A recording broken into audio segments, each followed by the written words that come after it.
Hi అండి. ముందుగా చికెన్ని బాగా కడిగి శుభ్రం చేసుకొని ఉప్పు, కారం, పసుపు వేసుకొని ఒక నిమ్మ చెక్కను కూడా కలిపి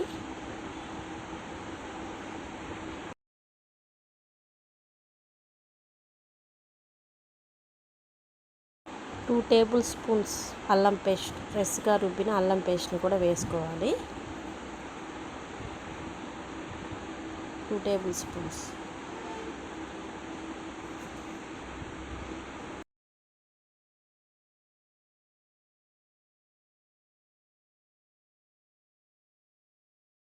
ఇప్పుడు ఈ మసాలాలన్నీ బాగా పట్టేటట్టు చికెన్ ముక్కలకి బాగా కలుపుకోవాలి, బాగా పట్టించాలి మసాలాలన్నీ.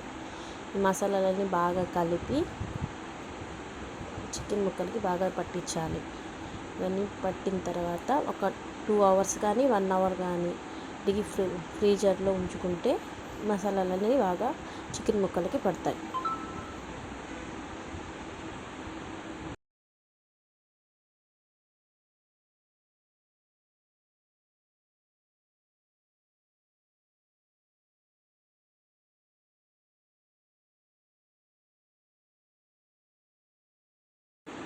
ఒక 1 అవర్ తర్వాత చికెన్ ముక్కల్ని ఫ్రీజర్లోంచి తీసిన తర్వాత చూసుకోవాలి ఎలాగున్నాయని.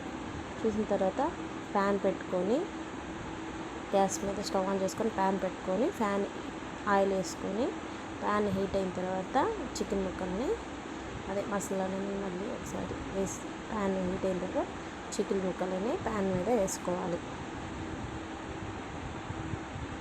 ఇవి స్లో ఫ్లేమ్ మీదే పెట్టుకోవాలి, హై ఫ్లేమ్లో పెట్టుకుంటే మాడిపోతాయి.